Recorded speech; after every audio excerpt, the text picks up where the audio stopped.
மக்களே மலேசியால இருந்து கிளம்பி இந்தியாவுக்கு தீபாவளிக்கு போன சம்பவத்தை தான் பார்க்க போறோம். 10 நாள்ல திருப்பி வந்துடலாமா என் பொண்டாட்டி கேட்டா. என்ன அவசரம் அவசரமா நீ வந்தது வர முடியாது என்ன பண்ணுவேன். மக்களே இந்த வீடியோ தீபாவளிக்கு ஒரு 10 டேஸ்க்கு முன்னாடி எடுத்தது. ஆனா இந்தியாவுக்கு போய் தீபாவளியை கொஞ்சம் உண்டு சிறப்பிச்சதுனால வீடியோ எல்லாம் போட முடியாம போயிடுச்சு. சோ அதனால இந்த மாதிரி வீடியோ எல்லாம் கொஞ்சம் பேக்கப் எடுத்து வச்சிருக்கேன். வழக்கம் போல நம்ம வாழ்க்கையே வரலாறு டே 58ல இருந்து ஆரம்பிச்சிடலாம். மார்னிங் மலேசியால 8 மணி ஃபிளைட்டுக்கு 4 மணிக்கு என்ட்ரி கொடுத்துட்டு பசிக்குதுன்னு இந்த மாதிரி சாண்ட்விச் எல்லாம் சாப்பிட்டு ரெடி ஆயிட்டோம். கிட்டத்தட்ட 1.5 வருஷம் கழிச்சு இந்தியாவுக்கு போறேன். அதுவும் முக்கியமா இந்த மாதிரி மார்னிங் ஃபிளைட்ல போறேன். ஏன் அப்படி சொல்றேன்னா இதுக்கு முன்னாடி போனது எல்லாமே ஈவினிங் ஃபிளைட் தான். நைட்லயே போயிட்டு இறக்கி விட்டுருவாங்க, ஒண்ணுமே தெரியாது இருட்டுல. சோ இந்த வாட்டி பிரைட்டா கொஞ்சம் விண்டோ சீட்ல உட்காந்து வேடிக்கை பார்க்கலாம்னு ஆசையா வண்டியில ஏறினேன். சீட் புக் பண்ணல, ஆனா எப்படியோ ஜன்னல் சீட்டே கிடைச்சிருச்சு. ஃபிளைட் எடுக்க போறாங்கன்னு சொன்னது மைண்டுக்குள்ள ஒரே ஒரு ஞாபகம் வந்தது.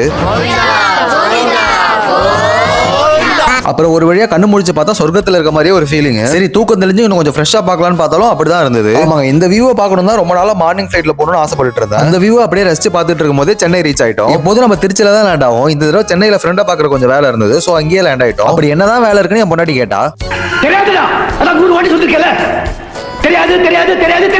ஃப்ரெண்டா பார்க்க போறேன்னு சொல்லியும் என்ன ரீசன் கேட்டா நம்ம என்ன சொல்றது. ஒரு வழியா செக் அவுட் ஃபார்மாலிட்டிஸ் எல்லாம் முடிச்சிட்டு லக்கேஜ் எடுத்துட்டு வெளியே வந்துட்டோம். டிரைவர் என்ன கிட்ட பசிக்குது காலைல சாப்பிடணும் எங்கயாவது நிறுத்துங்கன்னு சொன்னேன். அவர் நேரா கொண்டாந்து இந்த கீதாம்ல இறக்கி விட்டாரு. இங்க நாங்க மொத்தமா 4 ஐட்டம் தாங்க சாப்பிட்டுருந்தோம். பொடி தோசை 1, நார்மல் தோசை 1, இட்லி 2, காஃபி 2 அவ்வளவுதாங்க சாப்பிட்டோம். ரொம்ப நாள் கழிச்சு மலேசியால இருந்து வந்ததுனால என்னவோ தெரியல, அங்க 10 வெள்ளி 20 வெள்ளி செலவு பண்ணிட்டு இங்க வந்து அவங்க பில்ல பார்த்தோன்னா தலையை சுத்திருச்சு. அப்படி என்ன பில்ல மோன்னு கேட்டீங்கன்னா 3 பேருக்கு 551 ரூபா.